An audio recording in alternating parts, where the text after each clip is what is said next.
morning, Dan. Good morning, Bill. How are you, mate? You had a good night? I had a good sleep. Excellent. So we are now heading north to Nerang. We're going to be searching a boat ramp area for Allan Bentley there.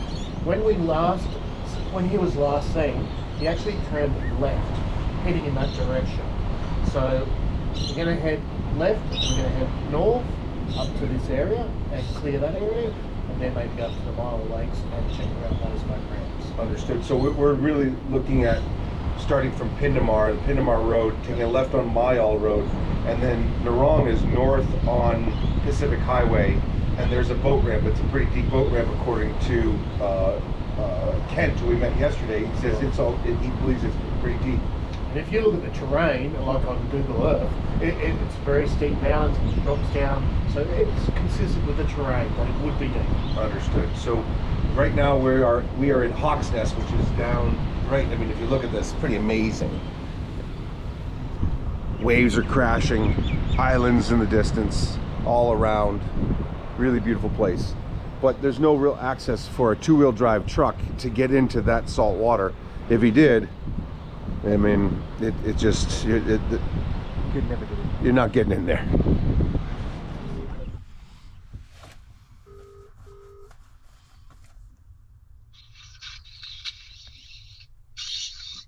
Hello. Yeah, hi, is this Des? Yes. How you going, mate? My name's Daniel. I'm up in the area actually searching, I do a sonar search where we look for missing persons in their vehicles. And we're up having a look for Allan. We were up here at the beginning of the year and we're just back up here having another search. Just want to touch base and just one to let you know that we're up in the area. And we're just looking for different areas that we can scan in the waterway. We went to the North Arm Cove and did that creek along there yesterday. We're going up to Nerang now to search the boat ramp there. We understand that he was cutting firewood and at Jack's place, and we were looking at maybe if you knew any other people he had access to their properties that he might have gone into or anything like that. No, well, I hadn't talked to him for a number of years, so... Oh, okay. Yeah, so I didn't really know what hill he was at. Yeah, okay. Des, this is Bill McIntosh. I'm from the U.S. I'm up here for this search specifically. That we came back to see if we could find your brother. My questions are, do you know where he was living? What the address was? I don't know what the address. I know the place he was living. It's a farm stay on Pindimar Road. It's called the farm stay? It was a farm stay. It had three... Was it right next to Jack's house on the corner there, or is it further down the road on Pindimar? No, it's halfway along Pindimar Road. It's a 100-acre property. It was a farm stay, and they had 3 little units in there or something where people used to stay in. Yeah. Understood. Okay, and then he went missing at 8 o'clock in the morning on April 27th of 2 years ago. Is there any specific thing with that date in your family? Like, I know that mom, passed away early. Is there anything with April 20th or 25th, 27th? Is there any specific thing around that date that would throw him off? No, nothing like that. Okay. But he had been told what to do, and apparently that guy he was working for had tipped him about something, so I don't know whether that sort of set him off. Got it. I mean, he had just bought a brand new chainsaw. He had the truck was filled with wood. He didn't have a lot of money, but he spent probably $400 to $600 on a new chainsaw so he could cut wood. And it's one of those things where you don't spend that much money on the same, within a couple days of then making the decision, if that's all the money you have, that you're gonna do something to yourself. So we're wondering if he drove up with that pile of wood and had an accident somewhere on Pacific Highway or up at a boat ramp where he parked or drove to Hexham for an appointment or something. It's a long way, and he didn't have a lot of money in his world at that time, and so he's spending money on gas, he's spending money on a chainsaw, and it just doesn't seem like, it's on purpose, that it's a possibility that this could have been an accident because of the weight of the truck, because of the wood. And so you're living here in Tea Gardens or Pindimar or this region still?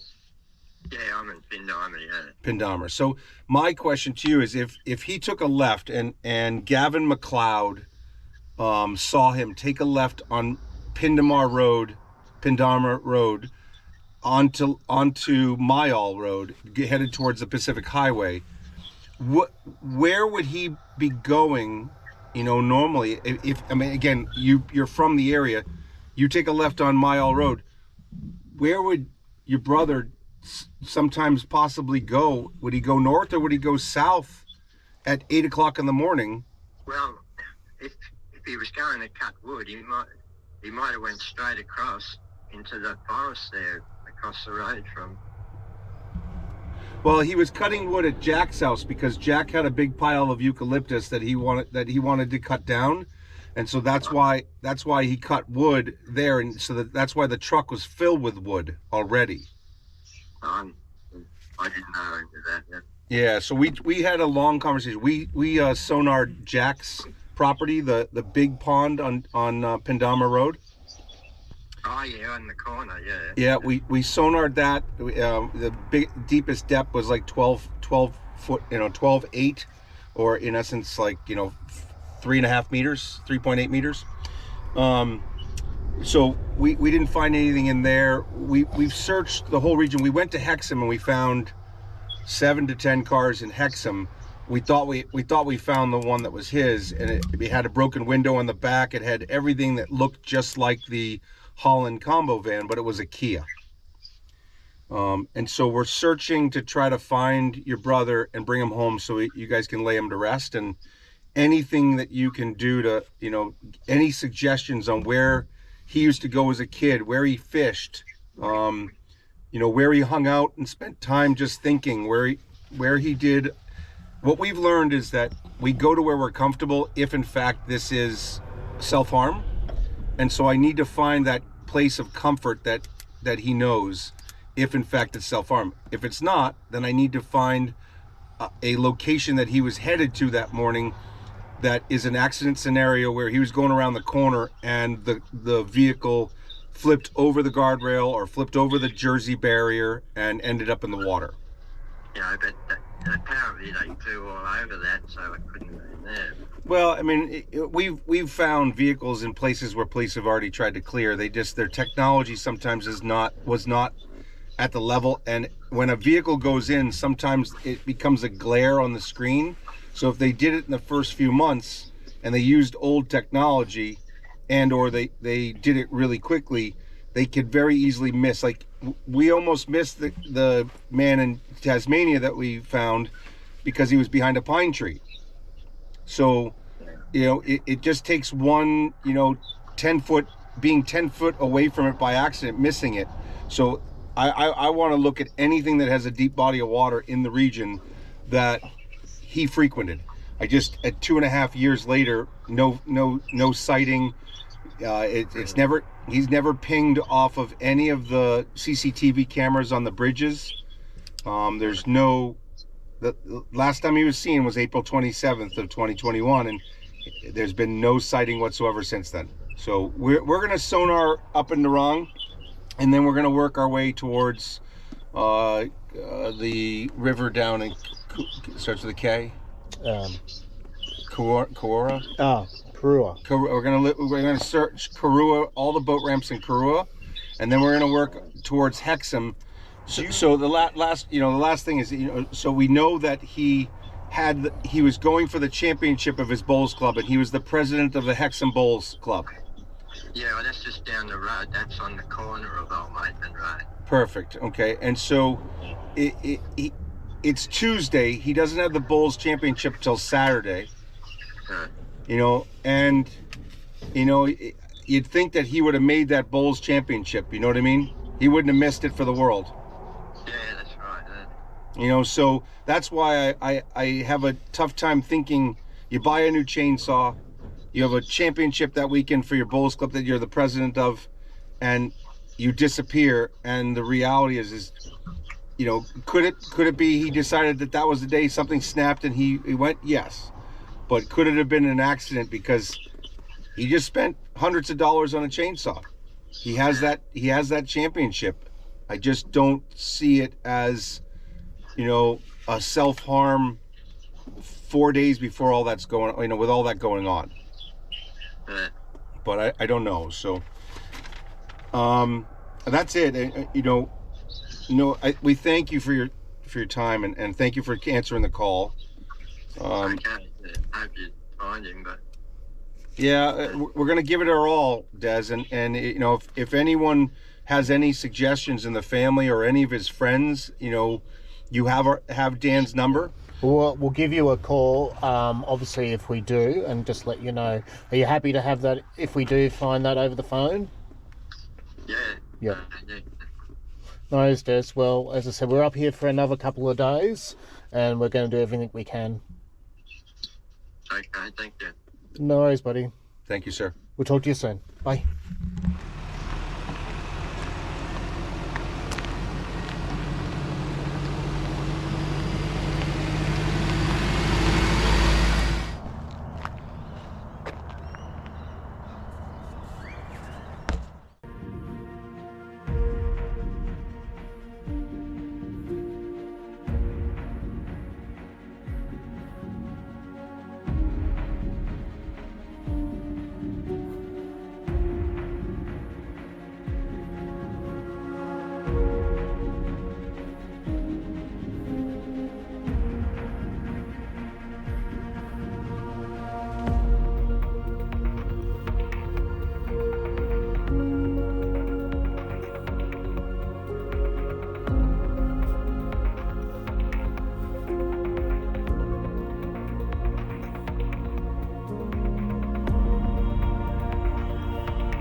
Trickle feed, so when I'm not using it,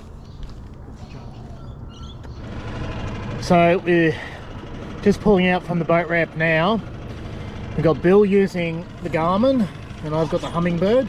We're both using down and side scan at the moment, but what we will do is if we find a target, I can switch over to live. And I just dialed in the sonar a little bit more so that I actually am in a midnight blue on the left and an orange amber on the right, so I can actually see the bottom and see anything. Water column, and we're about 1.8, but we're right off the boat ramp and not enough depth in essence to get a vehicle in here to... I'll just do a pass across the boat ramp just to make sure, but actually I'm only on 10, so I need to change that. So we get 2 meters as our depth, which is only 6 feet. So that vehicle's 7 feet at the back end by itself unless it gets crushed down. So we need more than 2 meters. We need to actually be at around 3 meters plus in order for that vehicle to hide. And we're in Narong, which is about 17 minutes from Pindimar total. So not sure if he drove up here or not, but kind of it would be an odd spot no matter what because of all the houses right here for him to make the decision that this is the spot. You know, and we only have 2.1 meters of water, so it's not likely that he's in here. But we're going to go to... It's a good thing to clear it though, to say 100% no chance. Yeah, and then we can go all the way to the mouth and see what we have and see if there's any paths that we have on our phones see if there's anything that actually can get him into any like secret spot out here, because he was known for Hawk's Nest, and Hawk's Nest is literally right over the top of those trees, his Hawk's Nest, and the Mayal River inlets. There is an object on the right hand side, further out that way, but I think it's too small. I can clearly see tyres, but I just want to go further out just to check that other... I would like to dial this in so we can actually, I can see the same thing you're seeing, because I'm not seeing any of that on the Garmin. I see depth, I see... You can't see tyres? No, I can't see tires. So we need to dial this thing in so that it actually... I see a tire now, finally. So what we're going to do first of all is we're going to go upstream and just check up that way. Then we'll go all the way back to the headland.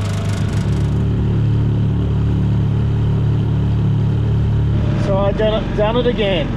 I put another hole in my boat, just for something different. What do you reckon, Bill? I really do need to invest in a new boat, don't I? I know you love this thing. I do love this thing. But this should be passed down to your grandchildren. I want to go at least.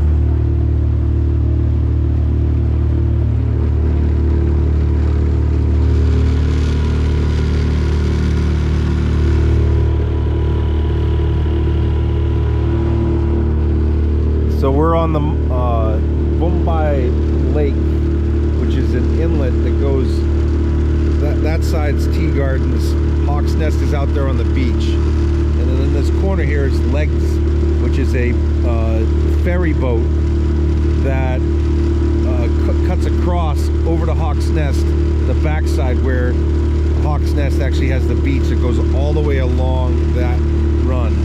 And Legs is a ferry boat that just crosses over on a wire. So we're gonna go there and double check that. But we're missing something. I think we're missing the fact that it's a Tuesday on April 27th when he went missing. 8 o'clock in the morning till like say 2 o'clock, something occurred at that point in time, whether he was going to get bar and chain oil for the chainsaw, he was doing an errand, he was getting poison for the fences for doing his 100-acre farm that he lived on for the fences for his landlord. But something occurred between 8 in the morning and let's say 2 or 3 in the afternoon that made it so that he disappeared. The weather didn't come in for 2 days, but at that time I just don't think that he's coming out here to Hawk's Nest on the backside on a Tuesday when he has a ton going on, where he's doing all of his work. He has Tuesday to Friday to work so that he can be prepared for his Bowls Club championship. So is he coming out here and taking the ferry across? He's got no money, so he's got to pay for the ferry, he's got to pay for gas to get out here. I just don't see it as a possibility, but we're going to double check it. We're going to clear this area. We've cleared the other boat ramp, which is only 2 meters deep, 1.9 to 2.1. But we're going to do what we can to just at least curate some answers that he's definitely not at Legs at the ferry. We know he's not at the boat ramp over in the location we put in. And so, amazing spot though. What a beautiful location here. It is just stunning with the mountains in the distance all along the ocean. The ocean's right there, the Tasman Sea. Really amazing spot. That location over there where you see the land and you see some docks and things, that's the Mayal River opening. And the Mayal River goes all the way through, all the way to Hawk's Nest and to Tea Gardens. We're going to double check that before we go back. We'll just at least check some of the tracks that go there, but again, we are just clearing everything. The ocean is right there in front of us.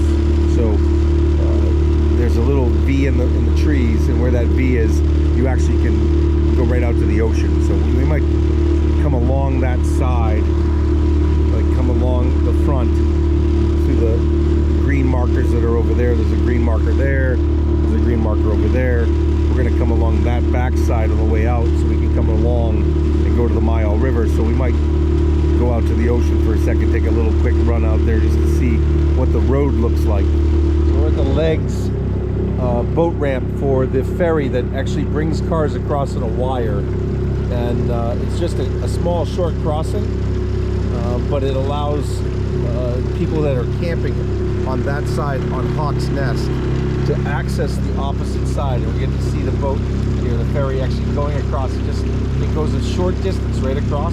This is Legs Camp, which is an amazing little place on the planet where you can come out here and kayak across and play in this whole entire Bundabah Lake and Broadwater, and then also go directly out to the ocean. But cool little ferry that, you know, takes 2 or 3 trucks at a time or cars at a time across so that they can access the beach head. So, really beautiful little area. And this is the Legs Camp.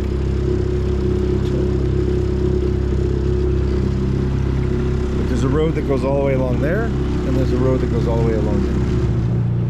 And what we're going to do is we're going to see if there's any depth in case, you know, he tried to come across and floated in, just to double check it, just because if it's deep enough for that boat to go back and forth, it's deep enough for a car to go in and under it. So we're going to double check it. Still at 0.8, sir. 1.1, yep. So we got 1.1 meters on the sonar, 1.6, 1.7, 1.8, 2 meters, yep, 2.3. So we need to be very vigilant right now. We're at 2.7. We're deep enough at 3 meters to actually have a car in here. It drops weight off to 3.3. So 3.5. Yeah, it gets deep right here. This is what we want. This is a location that if something's in here, it would be Allan's catering van. 4 meters, and it flattens out at 4. So we're at 3.9 meters, 4 meters in depth. Let's keep our eyes out for something on the bottom, on the side scan and down scan. I'm gonna actually widen out here and go like this. I'm doing 20 at the moment. I'm gonna just go directly to the down scan to see what we see. I'm gonna actually increase my. There's a big shadow on the right. I do. I see that. I see a square.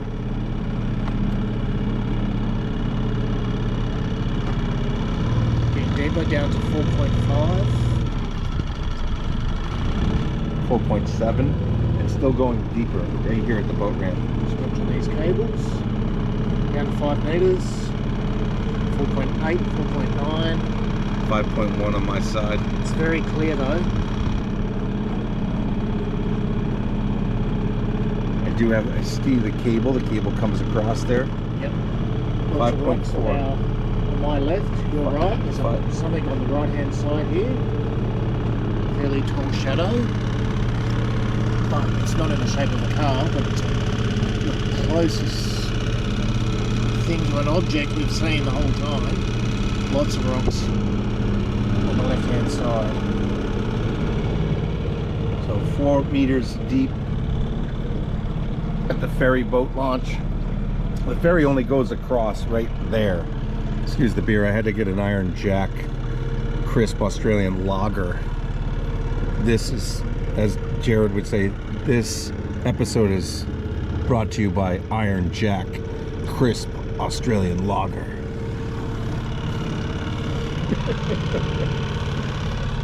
Normally it's Monster or some caffeinated monstrous drink that is There is a shape. So we have the 2 cables going across underneath the ferry boat right there, and you can see them on the screen. We're going to go back across it real quick. I see the lines, but I don't see. I'm hoping I'm to go straight over the top of what I think I see.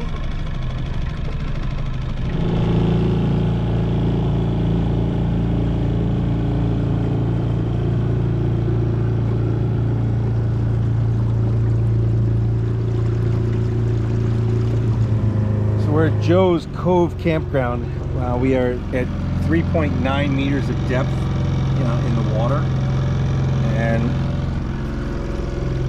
Dan is checking this because there is a road access to the corner here and a boat ramp or a boat access here. And we're at 4 meters of water right now coming into the location, which is around 12.5 feet of water.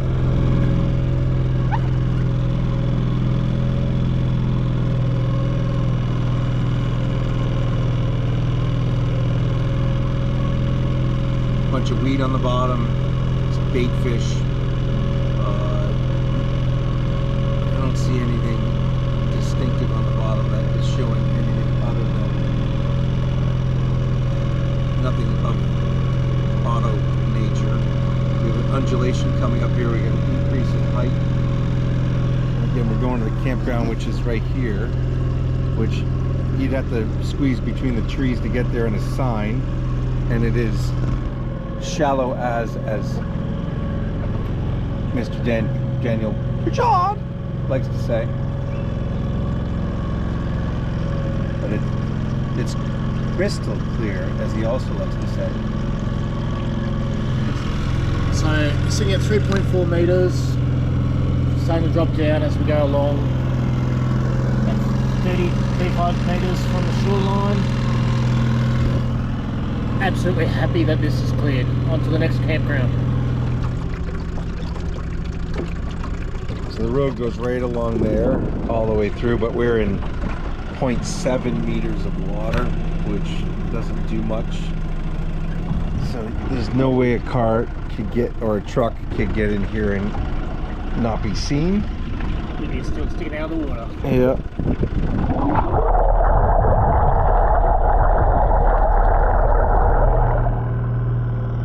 Daniel, we are in a beautiful place though. Look at that.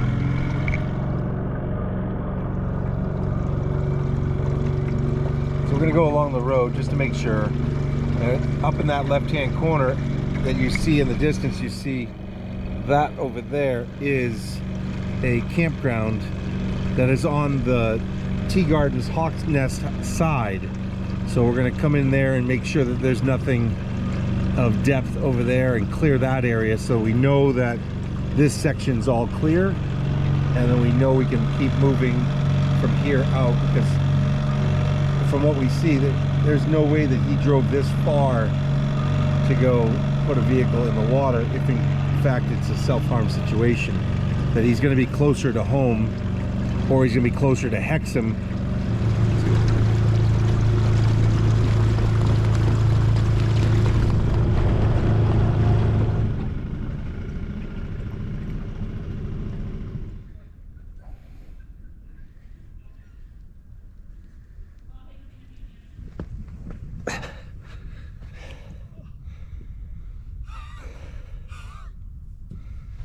Taking a quick little breather here, coming over the top of the hill, the dunes, from the lakeside to the ocean, to the Tasman Sea. Big water, really big water.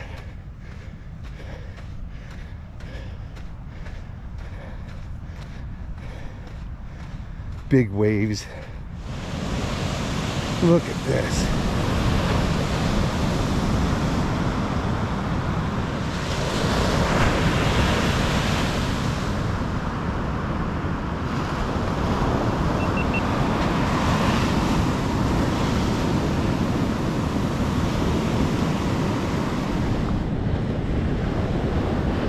The only two people on the beach.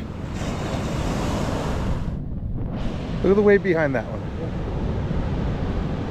That is insane. That is awesome. Righto, well, we're just coming up to another boat ramp now. The depth is 3.5 meters deep. It's a beautiful flat bottom. And we'll go straight into the ramp, and then we'll do a couple of crosses over it. This has been probably the deepest one so far. The thing is, the water is so clear.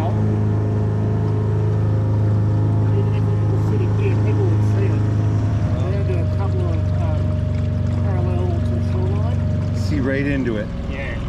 That's the thing. If it was even sitting there, people would see it. 100%. Yeah, 1.4 right here. So the boat ramp comes off 1.4, gets to 3, but it would have to be off to the side somewhere. You know, you can get access over there too. But again, it's so clear. You can see the bottom all the way through, so that car would show. You have a boat ramp there too, but it's again all, if you look, you can see the sandbar all the way around. We need to check around these buoys just to make sure. Yeah. So what I'm doing now, Bill, is I'm just going to go out 20 meters from our last horizontal across the boat ramp, do it again, and then do one more 20 out, and just, so we're going over the ground we've already done by. But I'd get out to 3 just so that we, you know, get to 3 meters. And with the weight in the vehicle, I don't think it'd be going out very far. At the boat ramp, and again, we're right at the boat ramp there. So this boat ramp is clear.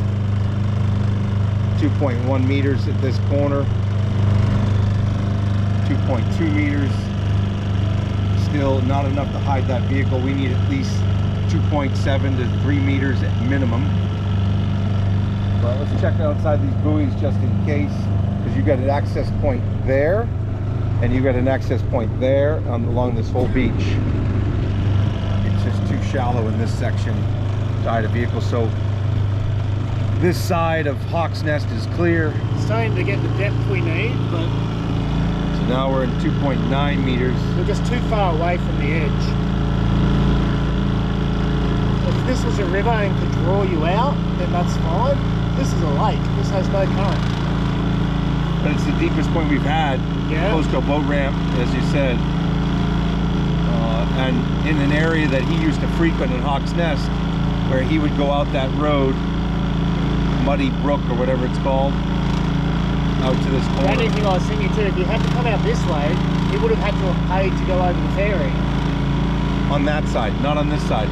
This side, this side you can come in from Hawk's Nest down the beach path and come across, and you can also come in from Pacific Highway and come down and back in again, from what I saw on the mapping. 2.3 meters here. Yeah. And you're filling with water pretty good now. I can splash up here at the front. You guys.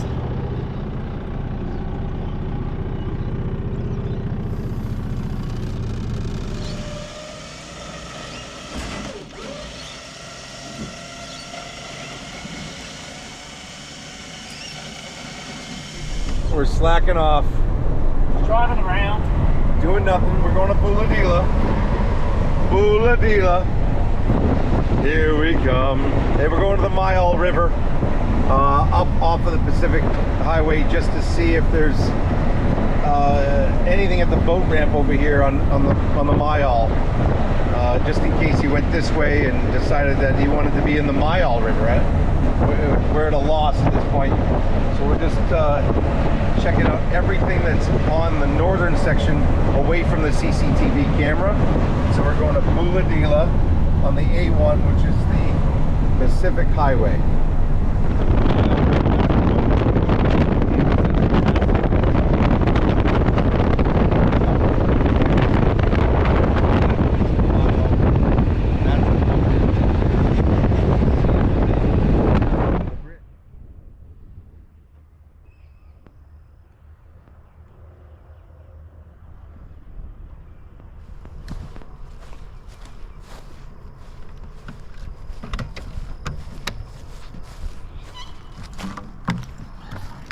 Hello, Bill's hopped in the kayak and he's starting to scan. How deep is it there, Bill?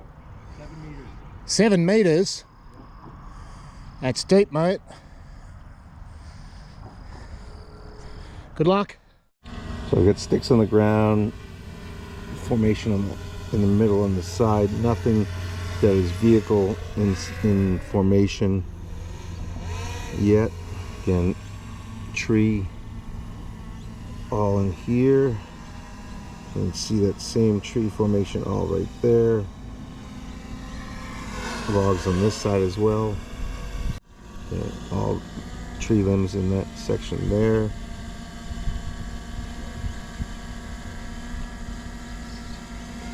I'm 30 meters to the left, which is 90 feet, and 90 feet to the right. This is the bank here. This is the bank on that side.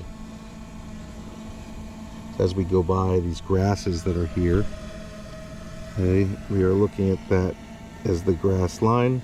These are trees throughout the section. There's nothing that I get a larger object here, but it looks like it is a tree, one of those trees that are there, and that log that's there right there. So again, trees on the bottom, nothing in the down scan that is showing a vehicle, square, box of any sort, mostly just tree limbs. So I'm gonna go all the way up here past this section here just to make sure. We'll go past this just in case someone came in past the parking lot back 2 years ago. Fish, those are all fish. That's all bait fish in the water.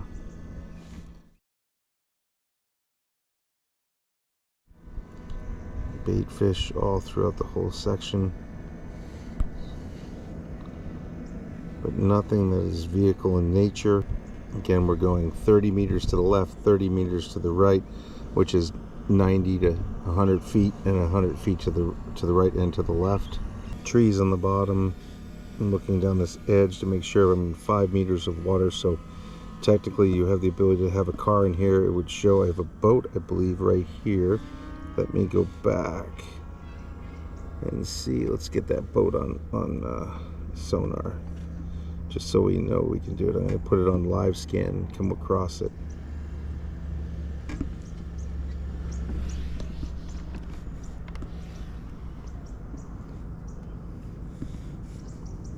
View.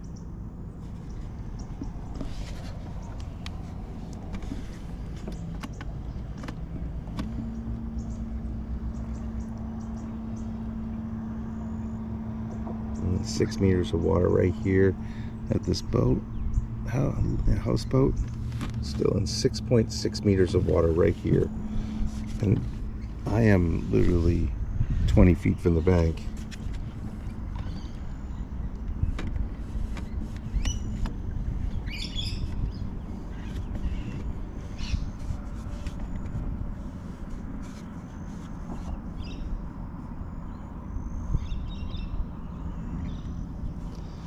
Trees, bait fish.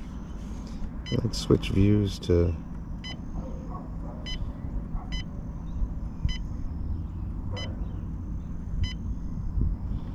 live scan. Again, trees on the bottom, that's it.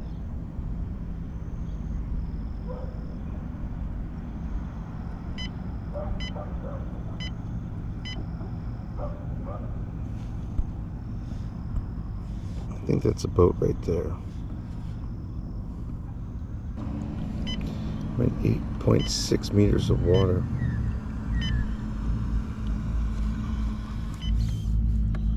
So we're at 10 meters of water in this section, right off the dock. Right in this section is 30 feet deep. Trees and sticks in there. I don't see a vehicle in that section.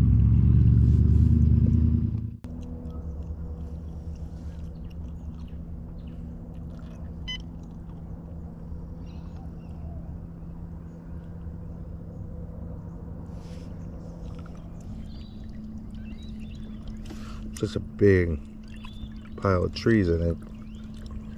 But it's in a spot where you got a boat ramp, you got docks that are leaned down.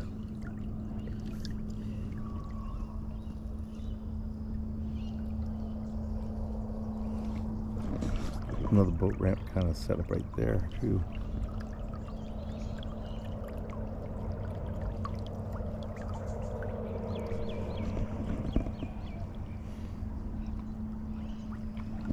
Huge bait balls. A lot of structure under here, a lot of trees, a lot of big trees too, like all the way through. But I'm looking for something that looks like a a Volkswagen Bug, like kind of the way that it sits on the bottom. What we keep seeing is it kind of has a bulbous kind of look to it on down scan and side scan, that where it's sitting on it, you know.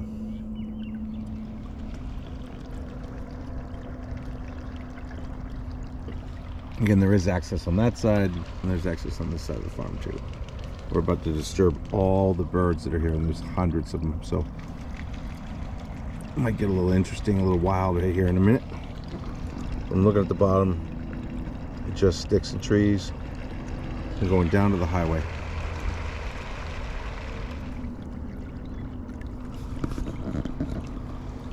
And what's that? That's a ball of bait. Once again, another amazing place. Cliffs in the distance, highway, farm with cattle. A little adventure with Down Under Dan and Adventures with Purpose Down Under.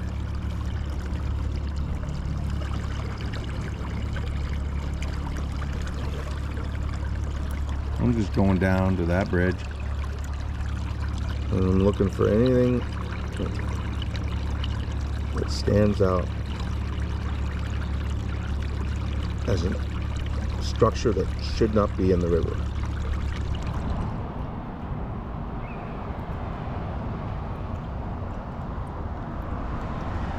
So I'm looking under the bridge here, see if anything floated out into these holes in between. I'm wondering what that is right there. Probably think it's the pylons of the bridge, but I have to check that piece right there to make sure.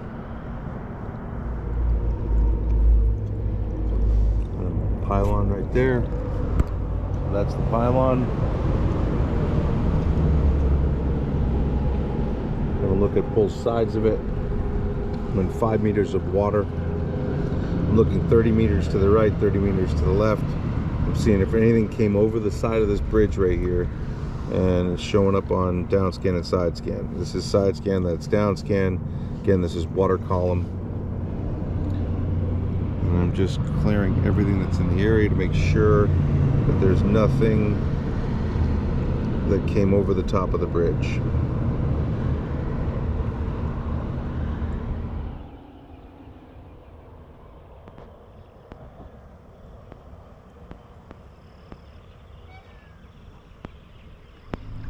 What an amazing view. The moon is out over the bridge. How beautiful right now. Sun is setting. How did you get those? All the way past the bridge. Oh, okay. You scanned all that. Yeah, I mean, a lot of trees, a lot of debris. Not even a boat though. Like I think there's a boat around the corner here, but for the most part, there's not. You know, there's a couple gray area pieces over there. Like you kind of get a shadow or something, but there's a lot of trees that are bent over. She can't really see very well. You know, there's a lot of debris on the bottom, but it's anywhere between 4.6 and 11 meters deep. That's one of the deepest spots. Well, that means the whole mile is, which means that if we were in the other side, maybe that's also a 6 to 11 meters, which is closer to his home, which would make a little bit more sense. Okay, so we've been working in tea gardens. We've worked in Hawk's Nest. We started at the opening of the Mile River. We did Bamba Reservoir, Bamba Pond and Lake, and we did all the way up into Bundabah, where we just did today, which is this river, the Mile River North. Mile River South we didn't do, but there's really no access to it, and he was headed west, and so he was headed west and then south towards Hexham possibly. We've cleared a little bit of Karua, but we haven't really cleared Karua North, and we haven't cleared the Branch River. So we're going to look at, first we're going to talk with Jack in Pindimar, right?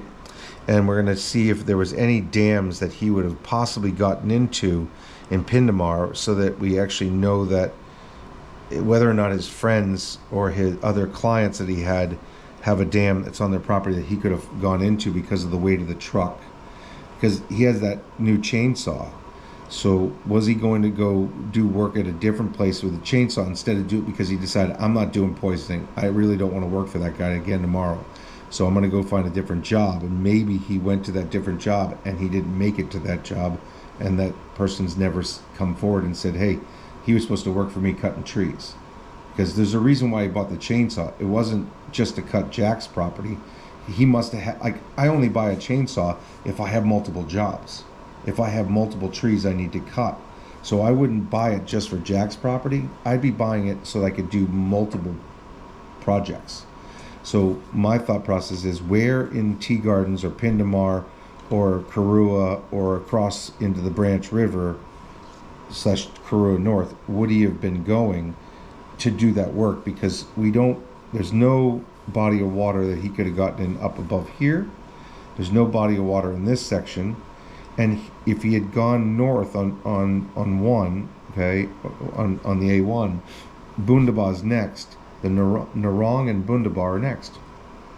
Where else could he have been going in this region if this is a prime search area, number one? Where else could he be going? And then number two is down in Hexham. So was he going to work in Hexham? But we just really don't know where he was going to for Wednesday. So when we're looking at this from the standpoint of Tuesday at 8 o'clock in the morning, he was seen in Tea Gardens, or leaving Pindimar and going to Tea Gardens. He was seen in Tea Gardens. At 2 o'clock in the afternoon, he was seen taking a left out of Pindimar Road, headed towards the highway. He has firewood in the truck that Jack told him to go sell so he could pay for the chainsaw he bought. And was he going to go do another job with the chainsaw and drop off that firewood?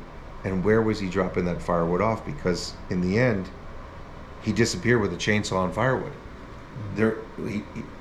And other tools. That's what was in the truck. So he wasn't going orchid hunting on Wednesday. He bought a chainsaw that week on a Monday and used it on Tuesday. Where else was he going with it?